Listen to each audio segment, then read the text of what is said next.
नमस्कार दोस्तों, आप सभी का स्वागत है सोशियोलॉजी ऑप्शनल की इस वीडियो सीरीज़ में। और आज हम बात करेंगे पेपर 2 की unit C, social changes in India. इसका टॉपिक नंबर 7 है चैलेंजेस ऑफ सोशल ट्रांसफॉर्मेशन। और इसमें सब टॉपिक पहला है crisis of development, displacement, environmental problems and sustainability. तो चलिए शुरू करते हैं। ठीक है, तो अब इसमें है, देखिए, इसका टाइटल है क्राइसिस ऑफ डेवलपमेंट। मतलब क्या है इस चीज़ का? देखिए, डेवलपमेंट तो अपने आप में एक पॉजिटिव चीज़ है। डेवलपमेंट क्या है? एक पॉजिटिव चीज़ है। विकास, भाई हम सब यही तो चाहते हैं कि हमारी कंट्री क्या हो जाए, डेवलप्ड हो जाए। डेवलपिंग है हमारी कंट्री आज, डेवलपिंग से डेवलप्ड हो जाए। विकासशील है, विकासशील से विकसित हो जाए।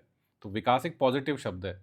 कोई भी जैसे पॉलिटिकल रैली होती है तो नेता कहते हैं हमें विकास करना है, करना है। तो फिर विकास के साथ क्राइसिस कैसा आ गया? क्राइसिस ऑफ डेवलपमेंट कैसे हो सकता है? डेवलपमेंट एक नेगेटिव चीज़ कैसे हो सकती है? वही हमको इस वीडियो में देखना है कि डेवलपमेंट से नेगेटिव चीज़ें क्या आती है, negative aspects of development. Development is commonly understood as progress. Progress हो रही है, कुछ आगे बढ़ रहे हैं, कुछ विकास हो रहा है towards desirable social change, with Yogendra Singh defining it as strategy of plan social change that society members consider desirable. ठीक है, डिजायरेबल है। डिजायरेबल मतलब जो आप चाहते हैं कैसा हो। तो डेवलपमेंट से कैसी प्रोग्रेस होती है? डिजायरेबल सोशल चेंजेस आते हैं, डिजायरेबल प्रोग्रेस होती है। जो हम चाहते हैं कैसे सोशल चेंजेस आए, जैसे क्या? जैसे पॉवर्टी खत्म हो जाए, गरीबी खत्म हो जाए। ये होगा ना, डेवलपमेंट से विकास होगा तो इंफ्रास्ट्रक्चर अच्छा हो जाए, हेल्थ केयर अच्छा होए, बाकी सब चीज़ें भी अच्छी हो जाएँ। Gunnar Myrdal identified rationality as an essential condition for achieving modern development. ये तो रैशनैलिटी और वो है ना कि आप रैशनल होने चाहिए। Development frequently produces paradoxical outcomes that contradicts its intended goals। Paradoxical outcomes मतलब, पैराडॉक्स का मतलब ये हो जाता है कि एक तरफ तो आप ये बात कह रहे थे, फिर हुआ उसका कुछ उल्टा। ठीक है, तो जो इंटेंडेड गोल्स थे, डिजायरेबल गोल्स थे। डिजायरेबल मतलब जो हम चाहते थे कि डेवलपमेंट से मिले, उसके अलावा हमें कुछ और ही मिल रहा है, कॉन्ट्राडिक्ट कर रहा है, उसका अपोजिट मिल रहा है basically. The very strategies design to uplift and improve populations में साइमल्टेनियसली कॉज डिस्प्लेसमेंट, मार्जिनलाइजेशन और पुट इट एट रिस्क। तो डेवलपमेंट से क्या होता है? डिस्प्लेसमेंट कॉज होता है, मार्जिनलाइजेशन होता है किसी न किसी पर्टिकुलर समुदाय का। The fundamental tension is known as crisis of development. ठीक है, तो इसको हम बोलते हैं क्राइसिस ऑफ डेवलपमेंट, कि डेवलपमेंट हो तो रहा है, पॉजिटिव चीज़ है, अच्छी बात है, लेकिन डेवलपमेंट से क्या क्या नेगेटिव चीज़ें साथ में हो रही हैं, जैसे कि डिस्प्लेसमेंट। डिस्प्लेस हो रहे हैं ना लोग। भाई लोग जैसे अपना यहाँ रह रहे थे कहीं, तो वहाँ पे कोई डैम बन गया, या कोई मान लीजिए बड़ी फैक्ट्री बन रही है, तो उनको हटाना पड़ेगा कि भाई विस्थापित करना पड़ेगा, आप लोग यहाँ से जाइए। तो डिस्प्लेसमेंट हो रहा है। दूसरी सबसे बड़ी समस्या क्या आती है? Environmental problems. आप इतनी बड़ी बड़ी फैक्ट्रियाँ लगा तो रहे हैं, लेकिन फैक्ट्रियों से जो धुआं निकलेगा वो सारा हवा में जाएगा। दिल्ली का एक ही देखिए कितना ख़राब है। और साथ ही साथ जैसे दिल्ली में और फैक्ट्रीज़ हैं जो अपना सारा वेस्ट मटेरियल यमुना नदी में डालती हैं, तो वहाँ पे देखिए आप सफ़ेद झाग बन जाते हैं। और यही हाल पूरे देश का है। वर्ल्ड की मतलब मोस्ट पॉल्यूटेड सिटीज़ में अगर टॉप 10 सिटीज़ देखा जाए तो उसमें 5 सिटीज़ इंडिया की आती हैं, और टॉप 20 में करीब करीब 8 या 9 आती हैं। तो ये हाल है भारत के विकास का, और ये सब किस वजह से हुआ है? डेवलपमेंट की वजह से। आज़ादी से पहले जब तक अंग्रेज़ यहाँ पे थे, ऐसा कुछ भी नहीं था भारत में, कोई पॉल्यूशन जैसी समस्या नहीं थी। क्यों? क्योंकि मॉडर्नाइज़ेशन नहीं था, इंडस्ट्रियलाइज़ेशन नहीं था। और कहने का मतलब क्या है? डेवलपमेंट नहीं था। तो जैसे डेवलपमेंट हुआ, तो डेवलपमेंट मतलब वो ये है कि आपको उसकी कीमत चुकानी पड़ती है। फ्री में कुछ नहीं मिलता। You can't have your cake and eat it too, जैसे अंग्रेजी में कहावत होती है। The crisis of development manifest through displacement, loss of livelihood, environmental degradation and unsustainable practices. तो ये सारी प्रॉब्लम्स आती है। डिस्प्लेसमेंट हमने देख लिया, लॉस ऑफ लाइवलीहुड भी डिस्प्लेसमेंट से ही जुड़ा है, और साथ ही साथ इंडस्ट्रियलाइजेशन से। कि जैसे जब इंडस्ट्रियल रेवोल्यूशन आई, तो जो हाथ से काम करते थे उन सब के काम चले गए, क्योंकि अब मशीनें वही चीज़ बनाने लग गई। जैसे कपड़ों का टेक्सटाइल हो गया, पहले लोग हाथ से बुनते थे, वो तो लॉस ऑफ लाइवलीहुड हो। एनवायरमेंटल डिग्रेडेशन ये बहुत बड़ी प्रॉब्लम है। और अनसस्टेनेबल प्रैक्टिस, अनसस्टेनेबल भी एनवायरमेंट से आता है, कि सस्टेन नहीं कर सकते। जैसे आज जिस हिसाब से भारत में डेवलपमेंट हो रहा है, क्या इसको सस्टेन कर सकते हैं? दिल्ली की जो AQI है, या जो वाटर पॉल्यूशन है पूरे भारत में, या वाटर स्केर्सिटी हो रही है, तो क्या ऐसे ही चलता रहेगा तो 20 साल में क्या हालात हो जाएंगे? तो ये अनसस्टेनेबल है। सस्टेनेबल का मतलब होता है जो चल सके, हो सके, जो लंबा चले। अनसस्टेनेबल मतलब कि ज़्यादा दिन नहीं चल पाएगी गाड़ी। तो ये है क्राइसिस ऑफ डेवलपमेंट की डेवलपमेंट एक पॉजिटिव चीज़ है, लेकिन on the other hand it produces contradictory results कि जो हम चाहते थे उसके अलावा कुछ और, मतलब वो तो ठीक है, डेवलपमेंट हो गया, इंडस्ट्री लगाई, आपने फैक्ट्रीज लगाई, तो उससे कैपिटलिज्म आ गया, पैसा वैसा, लेकिन उसके जो लेटेंट फंक्शंस जैसे बोलते हैं, साइड इफेक्ट, जैसे हम कोई दवाई खाते हैं तो दवाई के साइड इफेक्ट्स होते हैं ना, तो डेवलपमेंट के साइड इफेक्ट्स, तो क्राइसिस ऑफ डेवलपमेंट बोल लीजिए या साइड इफेक्ट्स ऑफ डेवलपमेंट बोल सकते हैं आप। तो सबसे पहले देख लेते हैं डिस्प्लेसमेंट को। Scale of the problem, Walter Fernandes documented that approximately 3 crore people were displaced in India during the 50 years following independence. तो आज़ादी के जो 50 साल है उनमें करीब करीब 3 करोड़ लोगों का विस्थापन हुआ। क्यों? क्योंकि वही डेवलपमेंट प्रोजेक्ट की वजह से, कहीं आप डैम बना रहे हैं, कहीं आप कोई फैक्ट्री बना रहे हैं, ठीक है, कहीं कोई इंडस्ट्री लगा रहे हैं, तो उसकी वजह से लोगों को वहाँ से आपको हटाना पड़ेगा। तो अब कोई बेचारे अपने मतलब ज़मीन पे रह रहे हैं, खेती कर रहे हैं या जो भी कर रहे हैं, उनको उनकी पूरी ज़िंदगी एक तरह से विस्थापित हो गई। नई जगह उनको देने में इतना टाइम लगेगा, और नई जगह दे भी देंगे तो क्या उनको वही चीज़ मिल पाएगी जो उनके पास पहले थी? जैसे कश्मीरी पंडित्स का डिस्प्लेसमेंट हुआ, हालाँकि उसका एक रीज़न अलग था। कश्मीरी पंडित्स का जो डिस्प्लेसमेंट हुआ, वो रीज़न अलग था, वो टेररिज़्म था। लेकिन अब सरकार उनको कहीं और कुछ जगह दे दे, तो क्या वो अपनी जगह को भूल पाएँगे? उनको तो टेररिज़्म की वजह से छोड़ना पड़ा, लेकिन यहाँ तो आपको डेवलपमेंट की वजह से छोड़ना पड़ता है लोगों को अपनी जगह। Over 42% of the displaced population consisted of tribals, indicating disproportionate impact on indigenous communities. ठीक है, तो 42% से ज़्यादा जो डिस्प्लेस्ड लोग थे वो कौन थे? ट्राइबल्स थे। उसका रीज़न क्या है? क्योंकि ट्राइबल्स ज़्यादातर जंगलों में रहते हैं, और जंगलों में ही फिर क्या डैम्स बनते हैं या फैक्ट्रीज लगाई जाती हैं, क्योंकि इतनी बड़ी जगह जगह जो है वो इस तरह के एरियाज़ में ही मिलती है। इससे शहरों में या जहाँ लोग रह रहे हैं वहाँ पर तो आपको फैक्ट्री या इंडस्ट्री लगाने के लिए जगह मिलेगी नहीं। Displacement occurs in two forms, direct displacement through eviction for development project. Direct displacement क्या हुआ? भाई हम यहाँ पे डैम बना रहे हैं, सरकार आएगी आपसे बोलेगी भाई डैम बना रहे हैं, फटाफट खाली करिए और निकलिए यहाँ से, तो आपको वो अपनी जगह छोड़नी पड़ेगी।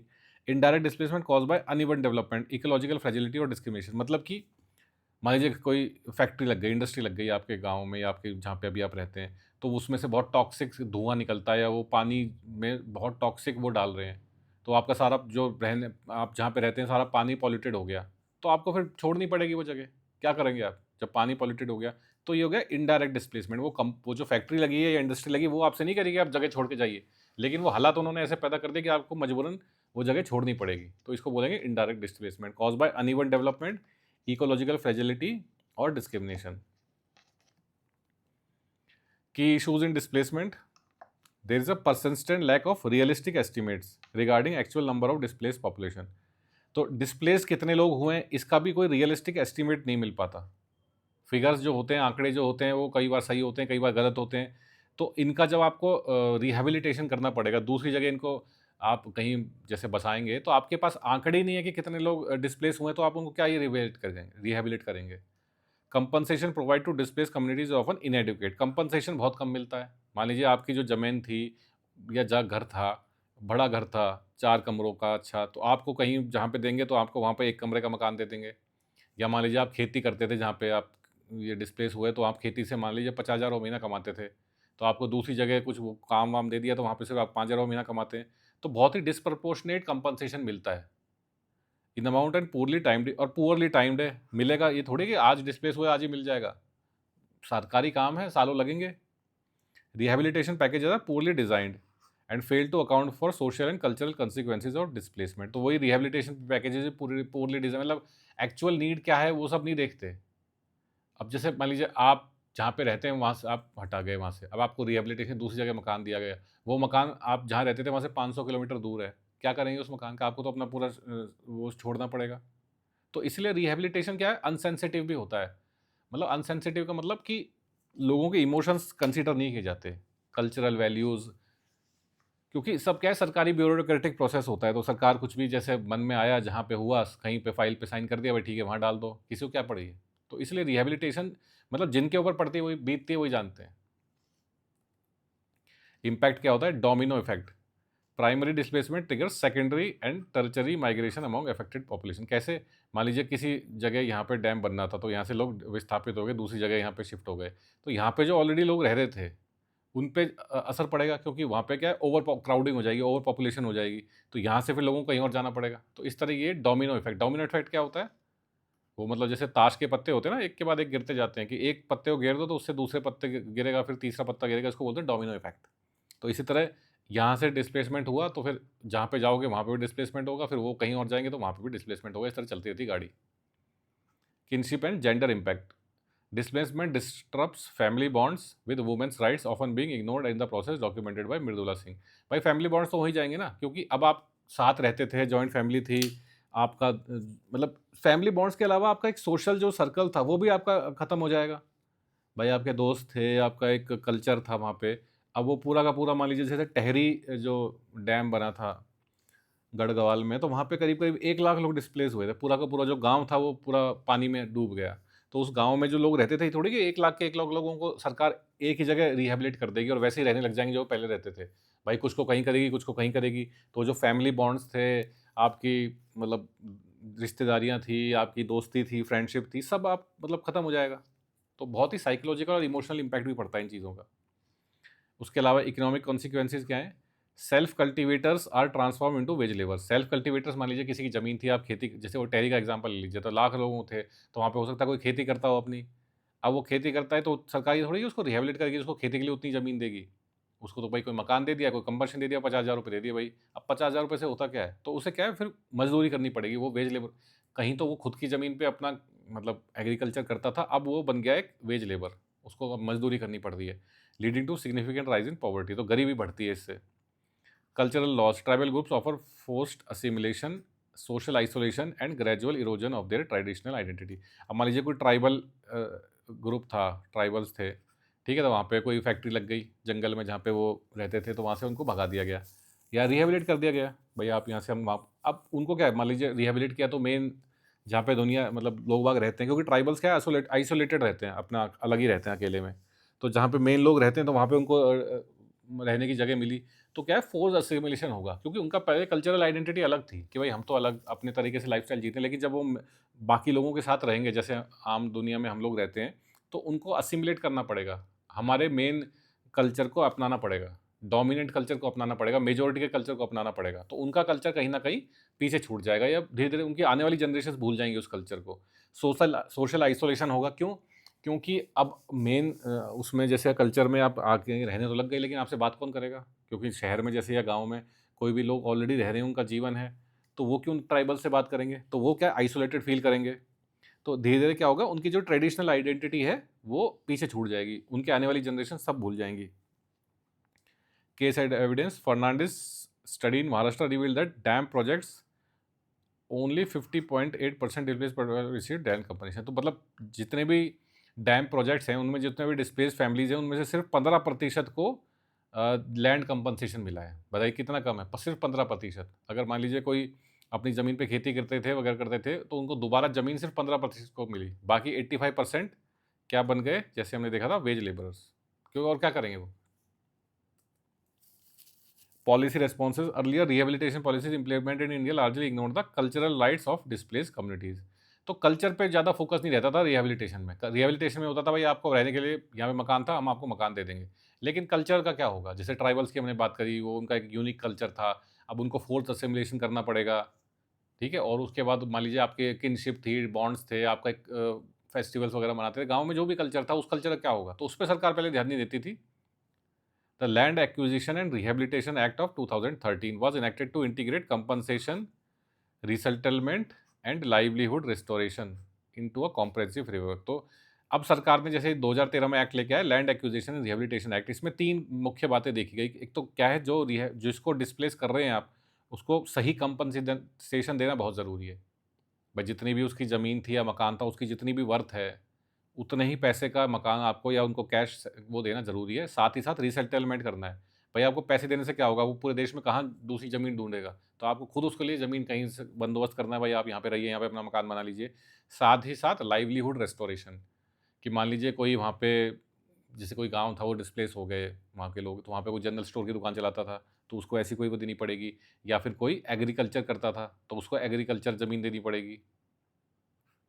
तो compensation, resettlement and livelihood restoration, ये तीनों बहुत ही इंपॉर्टेंट पार्ट्स हैं land acquisition and rehabilitation act 2013 के। The 2013 act represented a significant policy shift by attempting to address multiple dimensions of displacement beyond mere monetary. पहले क्या होता था, पॉलिसी शिफ्ट क्या किया है, पहले क्या होता था, पैसा दे दिया, मनी, भाई पैसा लो और निकलो यहाँ से। अब क्या है, उसमें तीन वो डाले, कंपनसेशन, मतलब कंपनसेशन का मतलब पैसा ही हो गया, कंपनसेशन तो आएगा ही आएगा, साथ ही साथ रीसेटलमेंट आएगा, साथ ही साथ आपका लाइवलीहुड, कि आप अगर काम करते थे कुछ तो आपको सरकार काम देगी। तो ये है पॉलिसी शिफ्ट 2013 के एक्ट में जो आया। The 2013 act represented a major policy shift that attempted to address cultural rights and social fabric of displace communities. ठीक है, तो कल्चरल राइट्स और सोशल फैब्रिक को भी एड्रेस किया गया। Economic impacts such as loss of livelihood, need for long term socio-economic restoration, ensuring a more holistic approach of displacement management। ठीक है, तो इन सब इश्यूज को 2013 के एक्ट में एड्रेस किया गया। Activism and grass root resistance have played a crucial role in challenging displacement including development projects. ठीक है, तो ऐसा नहीं है कि भारत कोई चाइना है या फिर नॉर्थ कोरिया है कि भाई बस कर दिया डिस्प्लेसमेंट और जिसने भी बकवास करी गोली मार दी उसको। जितने भी यहाँ पे बड़े बड़े डैम प्रोजेक्ट, सब पे क्या है, रेसिस्टेंस मूवमेंट हुई हैं। जैसे नर्मदा बचाओ आंदोलन का आपने नाम सुना होगा, उसमें मेधा पाटकर ने बहुत बड़ा रोल प्ले किया था। तो इस तरह की जो रेसिस्टेंस होती है, एक्टिविज्म होता है, ग्रास रूट रेसिस्टेंस होती है, इससे क्या सरकार मजबूर होती है इस तरह के लोग जो बेचारे परेशान हैं उनके लिए हित में कुछ काम करने के लिए। तो उसी इन्हीं रेसिस्टेंस और एक्टिविज्म की वजह से ये 2013 का एक्ट पास हुआ और उसमें कॉम्प्रिहेंसिव पॉलिसी बनाई गई, कॉम्प्रिहेंसिव फ्रेमवर्क बनाया गया। The resistant movement against POSCO project, ये steel, iron and steel project था जो कि ओडिशा में लगने वाला था, लेकिन फिर इसको एक्टिविज्म की वजह से इसको कैंसिल करना पड़ा, क्योंकि वही था, बहुत सारे लोग डिस्प्लेस होते, पॉल्यूशन होता, क्योंकि स्टील और आयरन की जो फैक्ट्रीज होती हैं बहुत वो धुआं वगैरह छोड़ती हैं, और फिर डिस्प्लेसमेंट बहुत ज़्यादा लोगों का होता। तो अल्टीमेटली ये पॉस्को प्रोजेक्ट कैंसिल हो गया। तो ये भी एक पॉजिटिव आप बोल सकते हैं इम्पैक्ट है एक्टिविज्म का, ग्रास रूट रेजिस्टेंस का। Environmental problems and unsustainability, industrial model of development, post independence India adopted the Nehruvian path that prioritize industrialization. ठीक है, तो जो नेहरू जी थे ये यूएसएसआर से बड़े प्रभावित थे, सोवियत यूनियन से, और यूएसएसआर के कम्युनिस्ट नेशन था, तो वो वहाँ पे क्या इंडस्ट्रियलाइजेशन बहुत हुआ था, और वो एक देखिए ज़रूरत भी थी उस ज़माने की, इंडस्ट्रियलाइजेशन, मॉडर्नाइजेशन, क्योंकि जितना भी डेवलप्ड वर्ल्ड था, यूरोप हो गया, अमेरिका हो गया, यूएसएसआर हो गया, ये सब क्या कर रहे थे, रैपिड इंडस्ट्रियलाइजेशन कर रहे थे। उससे इनका क्या हो रहा था, जीडीपी बढ़ रही थी और जो लोगों का लिविंग स्टैंडर्ड है वो बढ़ रहा था। तो नेहरू जी ने भी यही देखा कि हमें भी अगर भारत को विकसित देश से, मतलब विकासशील देश से विकसित देश, डेवलप्ड कंट्री बनाना है, तो हमें रैपिड इंडस्ट्रियलाइजेशन करना पड़ेगा, इसलिए सबसे ज़्यादा इंपॉर्टेंस इंडस्ट्रियलाइजेशन को दी गई। इसीलिए फिर पीएसयूज़ भी खोली गई, जैसे सेल, घेल, ओएनजीसी वगैरह हैं, क्योंकि क्या है, उस ज़माने में ये भी था कि आम लोगों के पास, व्यापारियों के पास, बिजनेसमैन के पास पैसा नहीं होता था कि वो इतनी बड़ी बड़ी वो कराएं। तो मतलब प्रायोरिटी सरकार की थी इंडस्ट्रियलाइजेशन। उसके बाद construction of dams, development of heavy industries, placing economic growth above ecological balance. अब देखिए उस टाइम क्या था ना, ये भी था कि 1950s का टाइम चल रहा था, तो उस टाइम इंडिया में कोई इंडस्ट्रियलाइजेशन, मॉडर्नाइजेशन इतना हुआ नहीं था, अंग्रेजों ने इतना किया भी नहीं था। तो पॉल्यूशन जैसी मतलब प्रॉब्लम किसी ने सोची भी नहीं थी कि पॉल्यूशन भी कभी इंडिया में होगा। साफ़ सुथरी हवा बहती थी, बढ़िया नदी का पानी होता था, सब बढ़िया था। तो इसलिए इकोलॉजिकल बैलेंस के बारे में उस टाइम ज़्यादा सोचा नहीं गया। उस टाइम बस ये सोचा गया कि यार हम गए गरीब देश हैं, हमें किसी भी तरह डेवलप्ड कंट्री बनना है, तो उसके लिए हमें इंडस्ट्रियलाइजेशन करना है, डैम्स वगैरह बनाने हैं, हैवी इंडस्ट्रीज़ लगानी है, तो सारा ध्यान इस पे दिया गया। तो एक रैपिड इंडस्ट्रियलाइजेशन हुआ। तो इससे कंसिक्वेंसेस क्या हुए? The industrial development model has led to severe depletion of forest. भाई अब डैम्स बनाएंगे तो जंगल काटने पड़ेंगे, बड़ी बड़ी फैक्ट्रियाँ लगाएंगे उसके लिए जंगल काटने पड़ेंगे, तो बहुत बड़ा डिफॉरेस्टेशन हुआ and significant loss of biodiversity across country. अब वो जंगल कटेंगे तो फिर बायोडाइवर्सिटी का भी लॉस होगा, भाई जंगली जानवर जो जंगलों में रहते थे उनको भी कहीं ना कहीं भगना पड़ेगा। Uncontrolled industrial growth has resulted in wide spread air, water and soil pollution coupled with unregulated urbanization. तो इतना जो इंडस्ट्रियलाइजेशन हुआ, इससे एयर पॉल्यूशन बढ़ा, वाटर पॉल्यूशन और सॉइल पॉल्यूशन। सॉइल पॉल्यूशन भी क्यों? क्योंकि वो केमिकल्स वगैरह जो वेस्ट प्रोडक्ट निकलता है इंडस्ट्री से, वो डाल दिया जाता है ज़मीन पे, नदियों में, तो अल्टीमेटली फिर वो सॉइल भी डिग्रेड हो जाती है उससे। Fragile ecosystem such as Himalayas have been severely impacted by development activities evidence by devastating 2013 Uttarakhand floods. ठीक है, तो अब इस सब का असर कहाँ पड़ रहा है? फ्रेजाइल इकोसिस्टम्स पे, जैसे कि हिमालयाज हो गए, तो वहाँ पे क्या है ना, एक तो ये 2013 का आपको पता ही होगा, बहुत भयंकर फ्लड्स आई थी। उसके बाद आजकल हिमालयाज़ में क्या हुआ है, बहुत बारिश तेज़ होती है, आप कभी देखो, क्लाउड बर्स्ट बहुत कॉमन हो गया है, बादल फटना जिसको बोलते हैं, और साथ ही साथ लैंडस्लाइड्स, ये सब बहुत कॉमन हो गई हैं हिमालयाज़ में। Major pollution disaster include Bhopal gas tragedy. अब ये तो डायरेक्टली एक इंडस्ट्री रिलेटेड वो था कि वो यूनियन कार्बाइड कंपनी की वो गैस लीक हो गई थी। Continuously rising air pollution Delhi. अब दिल्ली की एक क्यूआई कितनी वर्ष है ये, मतलब सर्दियों में 500 के ऊपर चली जाती है, और जबकि रिकमेंडेड वो है कि 50 से नीचे होनी चाहिए। तो ये हाल है एक क्यूआई का। साथ ही साथ दिल्ली में वाटर पॉल्यूशन बहुत ज़्यादा है।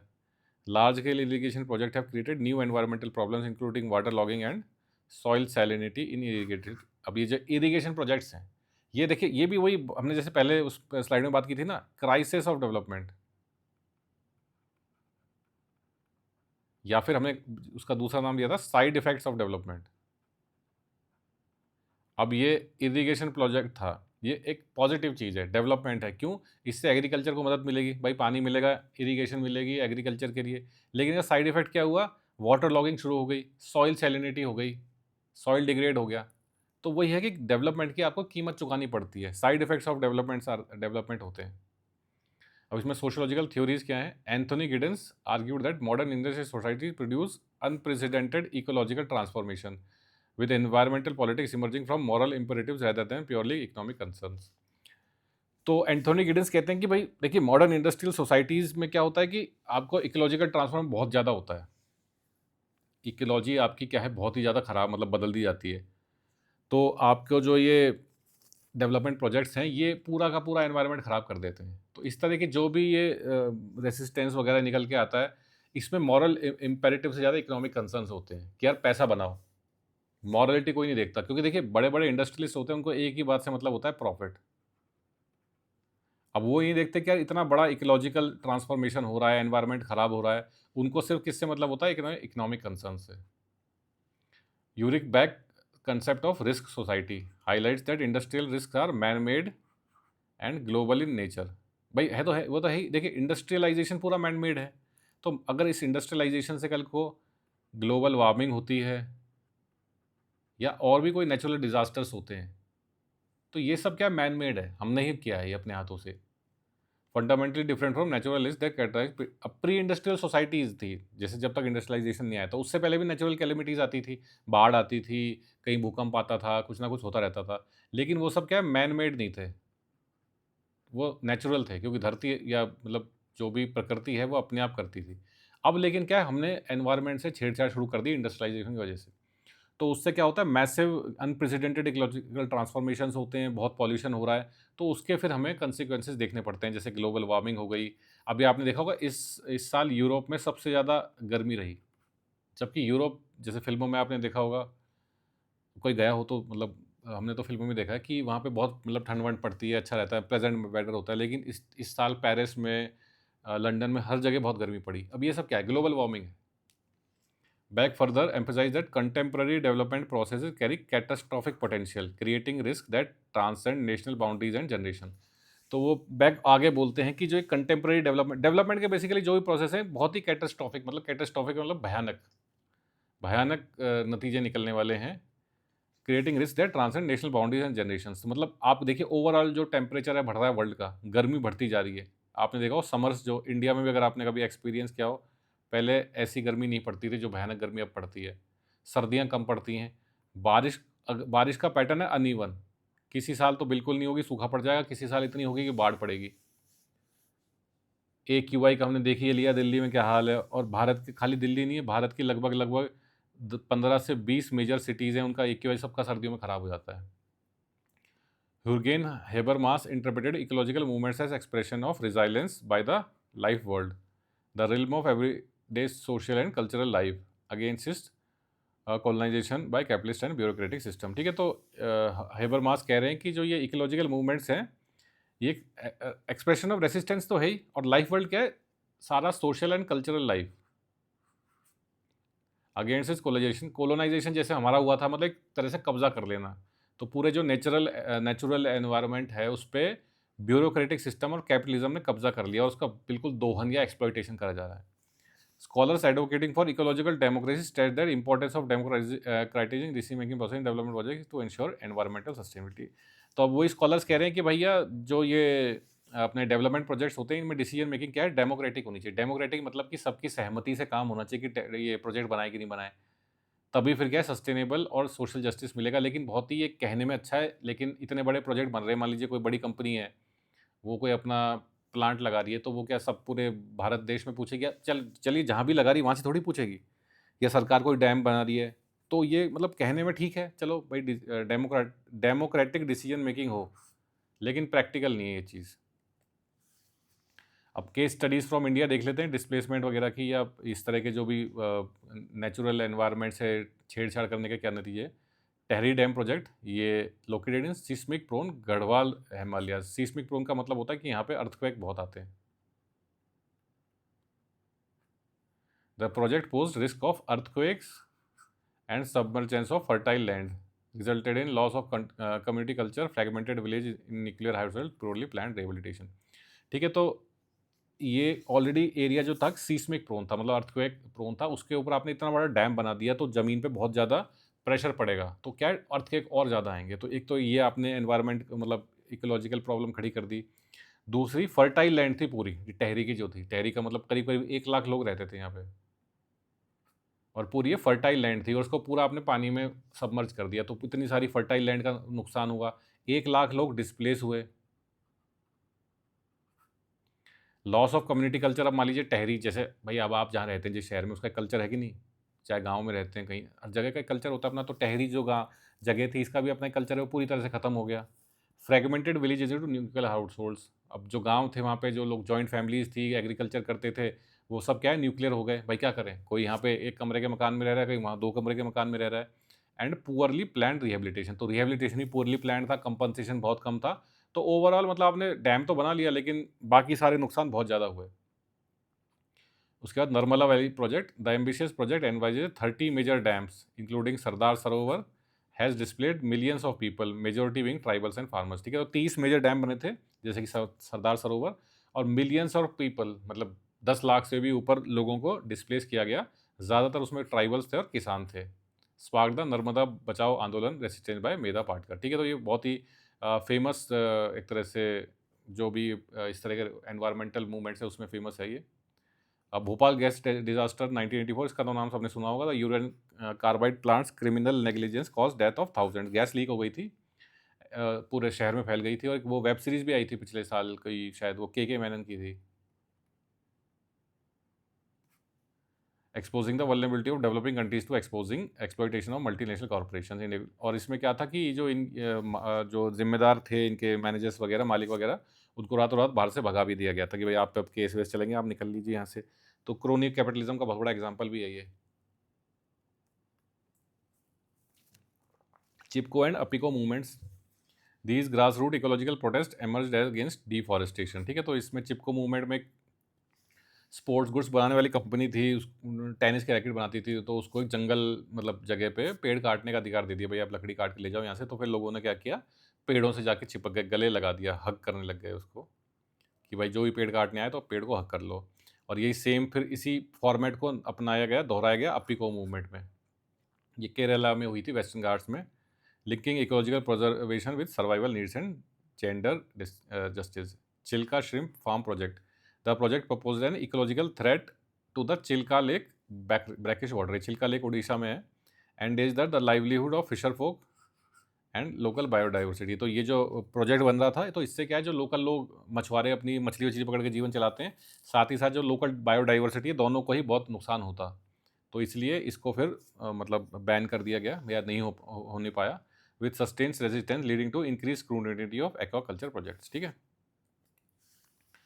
Sustainable development the search for balance. तो बैलेंस कैसे बनाया जाए? अब बैलेंस बनाना क्यों ज़रूरी है? क्योंकि भैया देखो, डेवलपमेंट भी ज़रूरी है। डेवलपमेंट नहीं करोगे तो आज के ज़माने में पीछे रह जाओगे, फिर क्या ट्राइबल बन के ही रह जाओगे। और फिर डेवलपमेंट ज़रूरी है तो एनवायरनमेंट ज़रूरी है। तो जिसमें डेवलपमेंट भी हो और एनवायरनमेंट भी हो, उसको बोलते हैं हम सस्टेनेबल डेवलपमेंट। तो इसके लिए क्या-क्या इंटरनेशनल एफर्ट्स क्या-क्या हुए, और ज़्यादातर ये यूनाइटेड नेशंस वगैरह जो इस तरीके की इंटरनेशनल ऑर्गेनाइजेशंस हैं वही करवाती हैं। The 1972 Stockholm conference mark the first global recognition of environmental concerns, ठीक है? तो ये पहली बार एक तरह से इंटरनेशनल लेवल पे ये वो हुई कॉन्फ्रेंस जिसमें कि एनवायरमेंटल कंसर्न की पहली बार बात हुई। फिर 1987 Brundtland report title our common future formally defined sustainable development as meeting present needs without compromising the ability of future generation to meet their own needs. तो फ्यूचर जनरेशन की ability का मतलब क्या है कि एनवायरनमेंट को इतना खराब ना कर दें आज डेवलपमेंट करके कि कल को आने वाली जो जनरेशन हैं उनके लिए पास कुछ भी ना बचे, मतलब कि हवा भी खराब, पानी भी खराब और नेचुरल डिजास्टर्स और आ रहे हैं।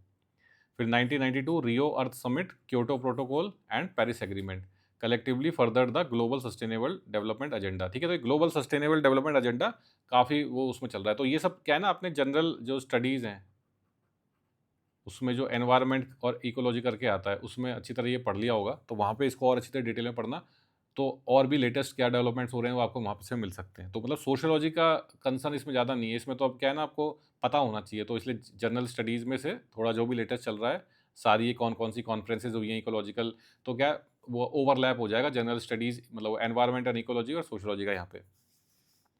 कोर एलिमेंट्स क्या हैं? Sustainable development emphasises intergenerational equity, ensuring that future generations have access to same resources and opportunity to present generation। मतलब क्या है इंटरजेनरेशनल इक्विटी? मतलब कि आज हमें जो रिसोर्सेज मिले हैं क्या है, बेसिकली नेचुरल रिसोर्सेज, जैसे कि हवा हो गई, पानी हो गया, ठीक है, और भी चीज़ें हो गई, ऐसा ही आने वाली जनरेशन को मिले, ना कि ऐसा हो कि हवा भी पानी मतलब हवा भी दूषित है, पानी भी दूषित है, नेचुरल डिजास्टर्स आए जा रहे हैं, ग्लोबल वार्मिंग हो गई, इस तरह की प्रॉब्लम्स ना हो। Meeting the essential needs of poor is recognize fundamental priority with sustainable development framework, ठीक है? तो गरीबों को एक तरह से प्रायोरिटी पर रखा गया। Sustainable development requires technological and institutional changes design to limit environmental damage while enabling income economic progress, ठीक है? तो टेक्नोलॉजिकल और इंस्टीट्यूशनल चेंजेस ज़रूरी हैं जिससे कि एनवायरमेंटल डैमेज कम हो और इकोनॉमिक प्रोसेस प्रोग्रेस होती रहे। जैसे मान लीजिए, अब इसका सबसे बड़ा एग्जांपल है जैसे आजकल ये ईवी चल रही है, ईवी कार्स। तो जैसे नॉर्मल कार्स होती हैं वो कितना धुआं निकालती हैं। अब जैसे दिल्ली जैसा शहर है वहाँ पे मान लीजिए सारी गाड़ियाँ ईवी हो जाएँ तो उतना धुआं गाड़ियों का निकलना बंद हो जाएगा। तो ये क्या होगा, एक टेक्नोलॉजिकल चेंज हुआ ना, तो यही क्या करेगा, हमें एनवायरमेंटल डैमेज कम करना है और इकोनॉमिक प्रोग्रेस हमारी चलती रहे, तो फिर क्या हो जाएगा, ये sustainable development.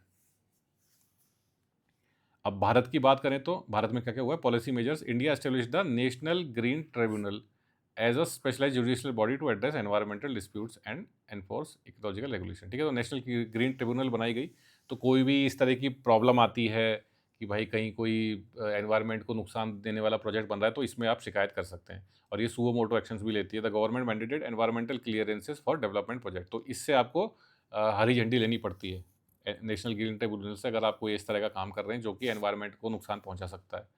Launch the significant put toward renewable energy adaptation, ठीक है? तो ये भी आपको फिर क्या है, वो इकोलॉजी एंड एनवायरनमेंट का जो जनरल स्टडीज़ का प्रीलिम्स में आता है और मेंस में भी आता है, तो उसमें अच्छी तरह मिल जाएगा, तो वहीं से इसको अच्छी तरह और पढ़ना है। ग्रास रूट्स इनिशिएटिव क्या है? Joint forest management programmes were implemented to involve local communities in forest conservation and sustainable resource. तो जॉइंट फॉरेस्ट मैनेजमेंट प्रोग्राम में क्या है, लोकल कम्युनिटीज़ को भी इन्वॉल्व किया गया, भाई आप भी आपके अपने राय दीजिए, भाई क्या करना चाहिए क्या नहीं करना चाहिए। Panchayati Raj institutions have been actively involve in watershed management and biodiversity conversation at local level, ठीक है? NGOs, women's group and tribal movements play a crucial role in asserting ecological democracy and advocating sustainable development projects, ठीक है? तो भी ये NGOs होते हैं ना, यही मेन होते हैं, ये जितनी भी रेसिस्टेंस होता है, एक्टिविज्म होता है, जैसे मेधा पाटकर है वो भी एक NGO से थी। तो NGOs और एक्टिविस्ट जो होते हैं वही मेन लोग होते हैं, क्योंकि देखिए गरीब आदमी तो बेचारा कभी अपनी आवाज़ उठा नहीं पाएगा, तो NGOs हो गए, एक्टिविज्म हो गया, यही लोग फिर गरीबों की आवाज़ उठाते हैं और फिर उनको मतलब न्याय मिलता है। तो इसलिए जितने भी इस तरह के नर्मदा बचाओ आंदोलन, चिपको आंदोलन, ये सब क्या है, NGOs और एक्टिविस्ट की वजह से हुए हैं, तो इनको मतलब एक बहुत ही क्रूशल रोल रहता है इनका भी। क्रिटिकल पर्सपेक्टिव देख लेते हैं, contradictions. Critics like Ramesh Diwan argue that sustainable development is fundamentally self contradictory as development process innovatively involve exploitation of natural resources. तो रमेश दीवान साहब कहते हैं कि भाई डेवलपमेंट और आपका एनवायरनमेंट, ये दोनों साथ साथ नहीं चल सकते, मतलब एक मयान में दो तलवारें नहीं हो सकती। कहने का मतलब डेवलपमेंट करोगे तो एनवायरनमेंट का नुकसान होगा ही होगा, बात कुछ हद तक सही है। देखिए, आप इंडस्ट्रीज़ लगाएँगे, फैक्ट्रीज़ लगाएँगे तो धुआँ तो निकलेगा ही। गाड़ियाँ चलाएँगे तो उनमें से भी धुआँ निकलेगा। तो ऐसा कैसे करेंगे आप? किस मतलब कोई जैसे ईवी गाड़ी की एग्जांपल है, तो ईवी गाड़ी में भी क्या बैटरी लगती है, तो बैटरी से भी पॉल्यूशन होता है। प्लस आपको उसको चार्ज करना पड़ता है, तो बिजली बनती है, जैसे थर्मल प्लांट, बिजली कहाँ से बनती है? भाई ज़्यादातर तो भारत में थर्मल से बनती है, मतलब कोयला जला के, ठीक है? उसके बाद हाइड्रो से बनती है और न्यूक्लियर तो बहुत ही कम है, ठीक है? तो वहाँ पे भी कोयला जल रहा है, तो आपका एनवायरनमेंट को नुकसान हो रहा है। तो आप कैसे भी कर लीजिए, मतलब नाक को मतलब यूँ पकड़ लीजिए या यूँ पकड़ लीजिए, बात वही है कि डेवलपमेंट करेंगे तो एनवायरनमेंट का नुकसान तो होगा ही। क्योंकि as contradict development process inevitably, inevitably मतलब होगा ही होगा, रोका नहीं जा सकता, involve exploitation of natural resources. Ambiguity, Wolfgang सैक्स characterizes sustainable development as semantic compromise that shift focus away from conserving nature towards conserving development itself। ठीक है, तो इनका जो है वो कहना है कि ये जो सस्टेनेबल शब्द का यूज किया गया है, सस्टेनेबल शब्द का जो यूज किया गया है, ये क्या है, एम्बिग्यूटी है। मतलब कि जैसे कई बार नहीं होता कि कोई खराब चीज को छुपाने के लिए अच्छा शब्द यूज कर लेते हैं, तो कहने का मतलब वही है कि ये सस्टेनेबल चीज़ है, ये सस्टेनेबल कहता है कि हमें एनवायरनमेंट को कंजर्व करना है, लेकिन अल्टीमेटली कंजर्व किसको कर रहा है ये? बिजनेस को या फिर डेवलपमेंट को। क्योंकि बात फिर वही रमेश दीवान वाली आ जाती है कि डेवलपमेंट का मतलब ही है कि एनवायरनमेंट का नुकसान होना। तो इस तरह के शब्द यूज़ करके जैसे लोगों का जो रेसिस्टेंस है उसको कम ठंडा किया जाता है कि भाई देखिए हम सस्टेनेबल डेवलपमेंट कर रहे हैं, हमने ये किया, हमने वो किया। अल्टीमेटली आप क्या कर रहे हैं? डेवलपमेंट को कंजर्व कर रहे हैं, ना कि एनवायरनमेंट को। मतलब आप डेवलपमेंट को बचा रहे हैं, ना कि एनवायरनमेंट को। ठीक है, तो ये एम्बिग्यूटी की बात है। Indian dilemma, India faces a complex challenge where poverty alleviation demands industrial growth and economic expansion. तो अब भारत की दुविधा क्या है? मतलब ऐसी है कि यहाँ जाएं कि वहाँ जाएं, कि अगर डेवलपमेंट रोक देंगे तो डेवलप मतलब फिर मतलब इंडस्ट्रियलाइजेशन, मॉडर्नाइजेशन रोक देंगे, डेवलपमेंट नहीं होगा। डेवलपमेंट नहीं होगा तो फिर हमारी गरीबी का क्या होगा? गरीब के गरीब रह जाएंगे हम। तो डेवलपमेंट भी ज़रूरी है। अब डेवलपमेंट करो तो फिर उससे एनवायरनमेंट का नुकसान होता है। तो मतलब ये करो, वो कैच 22 सिचुएशन बोलते हैं इसको। ठीक है, तो अगर डेवलपमेंट को छोड़ दें तो गरीब रह जाएंगे, और गरीब रहना किसको पसंद है? और रहना भी नहीं चाहिए, क्योंकि भारत में भुखमरी वगैरह मतलब 80% पॉपुलेशन गरीब है हमारी। तो वही है सस्टेनेबल डेवलपमेंट। और फिर जैसे वॉल्फ गैंग सैक्स जैसे लोग कह रहे हैं कि सस्टेनेबल डेवलपमेंट जैसी कोई चीज़ नहीं होती, रमेश दीवान भी यही कह रहे हैं। तो ये कॉन्ट्रडिक्शन है, एक चैलेंज है। Unchecked industrialization India has worse social inequality concentrating wealth while marginalizing vulnerable population. तो अनचेक्ड इंडस्ट्रियलाइजेशन मतलब कि बेलगाम बेलगाम इंडस्ट्रियलाइजेशन जो हुआ है, उससे क्या है, सोशल इनइक्वालिटी बढ़ी है। अमीर अमीर और अमीर हुए हैं, गरीब और गरीब हुए हैं। तो इससे क्या है, वेल्थ का कंसंट्रेशन हो गया। कुछ ही मतलब जैसे 5-10% लोगों के पास पैसा आ गया, बाकी 90% आबादी देश की गरीब है आज। रैपिड इंडस्ट्रियल ग्रोथ है simultaneously accelerated ecological destruction creating tensions between economic development and environmental sustainability. ठीक है, तो वही इंडस्ट्रियल ग्रोथ हुई है, तो उससे वही जो होना है कि एक तरफ देखिए एनवायरमेंट है आपके, या फिर इकोलॉजी है, और दूसरी तरफ आपका डेवलपमेंट है। कहने का मतलब है आपको चूज़ करना कि यार डेवलपमेंट चाहिए कि एनवायरनमेंट चाहिए। दोनों तो साथ मिलना मुश्किल है, जैसे रमेश दीवान भी कह रहे हैं, वोल्गैंग सैक्स भी कह रहे हैं, और देखा भी हमने यही है कि इकोलॉजिकल डिस्ट्रक्शन हुआ है, जिससे एक टेंशन बनी है इकोनॉमिक डेवलपमेंट में और एनवायरमेंटल स्टेबिलिटी में। तो कंक्लूजन के रूप में हम क्या कह सकते हैं? The crisis development is not merely a technical problem. Technical problem नहीं है ये, एक ये फंडामेंटल सोशोलॉजिकल पैराडॉक्स है। और पैराडॉक्स क्या है? वही जैसे हमने अभी देखा कि डेवलपमेंट एक क्या है, ज़रूरी है। डेवलपमेंट करें तो क्या होता है, इकोलॉजिकल नुकसान होता है। ना करें तो हम पॉवर्टी में या गरीबी में रह जाते हैं। तो ये एक पैराडॉक्स है, conflict between growth and justice, modernity and ecology. तो ग्रोथ, जस्टिस, मॉडर्निटी और इकोलॉजी, क्या चाहिए आपको बताइए?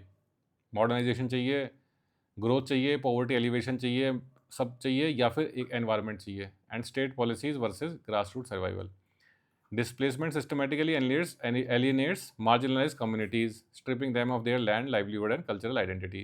तो ये डिस्प्लेसमेंट वही है कि जैसे हमने डैम प्रोजेक्ट्स वगैरह में देखा, कहीं कोई फैक्ट्री लग रही है, तो जो गरीब, या मतलब गरीब क्या, देखो जाना तो सबको ही पड़ेगा, कोई अमीर भी रहता है, लेकिन ज़्यादातर नुकसान गरीबों का होता है, क्योंकि अमीर जिसका पैसा है वो तो डिस्प्लेस होकर दूसरी जगह भी अच्छा मकान खरीद लेगा या कोई ना कोई और काम शुरू कर लेगा।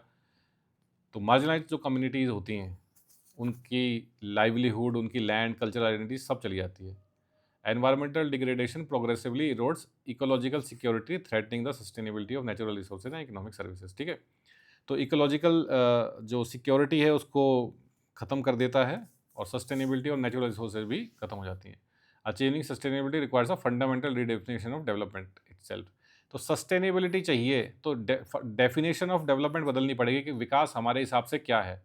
Shifting from GDP centric to human and nature centric, कि हमें ध्यान डेवलपमेंट का ये मतलब ये नहीं कि जीडीपी कितनी बढ़ रही है, हमें इस पर ध्यान देना पड़ेगा कि ह्यूमन कंडीशन कैसी है, लाइफस्टाइल या लाइवली जो स्टैंडर्ड ऑफ लिविंग है वो बढ़ रहा है कि नहीं बढ़ रहा है, या फिर मार्जिनलाइज कम्युनिटीज़ जो हैं उनको कोई दिक्कतें तो नहीं आ रही हैं। इस पे ज़्यादा ध्यान देना पड़ेगा, ना कि जीडीपी के बढ़ने पे। For India the central challenge lies in achieving a delicate balance, balance बनाना है। Ensuring economic progress while simultaneously pursuing ecology.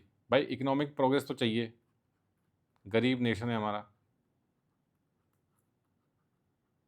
तो पॉवर्टी से भी निकलना है, गरीबी से निकलना है। साथ ही साथ क्या है, इकोलॉजी जो हमारी एनवायरनमेंट है उसको भी हमें बचाना है। तो एक बहुत बैलेंस अप्रोच चाहिए। Protecting welfare communities and promoting participate democracy, the ongoing debate around development, displacement and sustainability remains central to both sociological inquiry and policy making in contemporary India. ठीक है, डेवलपमेंट, डिस्प्लेसमेंट और sustainability, इन तीनों के बीच में एक बहुत ही हमें, अब चलिए डिस्प्लेसमेंट तो एक डेवलपमेंट का एक मतलब एक तरह से साइड इफेक्ट ही है। तो मेन जो डिबेट है वो किस में है, डेवलपमेंट में और सस्टेनेबिलिटी में, कि क्या हम सस्टेनेबल डेवलपमेंट कर सकते हैं कि नहीं कर सकते। ऐसा डेवलपमेंट जो कि डेवलपमेंट तो हो लेकिन हमारी इकोलॉजी को और हमारे इन्वायरमेंट को, साथ ही साथ मार्जिनलाइज कम्युनिटीज़ को कोई नुकसान ना हो। ये एक चैलेंज है, एक बैलेंस बना के रखना पड़ेगा। ठीक है, तो इस वीडियो में हमने अच्छी तरह देख लिया कि क्राइसिस ऑफ डेवलपमेंट क्या है। और क्राइसिस ऑफ डेवलपमेंट से हमने दूसरी चीज़ ये की थी, क्राइसिस का मतलब वही है कि साइड इफेक्ट्स ऑफ डेवलपमेंट, की एक तरफ तो आपको डेवलपमेंट अच्छी अच्छी बातें दे रहा है, लेकिन जैसे वही है ना, दवाई खाते हैं तो उसके नुकसान साइड इफेक्ट्स होते हैं, तो इसलिए डेवलपमेंट के साइड इफेक्ट्स क्या हैं, तो वही है डिस्प्लेसमेंट और लॉस टू एनवायरनमेंट या इकोलॉजिकल वो। तो हमें क्या है, कोशिश करनी है सस्टेनेबल डेवलपमेंट पे, और भारत को एक बैलेंस बनाना है किसमें, डेवलपमेंट में और अपनी इकोलॉजी को बचाने में, क्योंकि डेवलपमेंट इसलिए ज़रूरी है, हम गरीब हैं तो पॉवर्टी से हमें निकलना है। ठीक है, तो इस वीडियो में इतना ही, थैंक्स।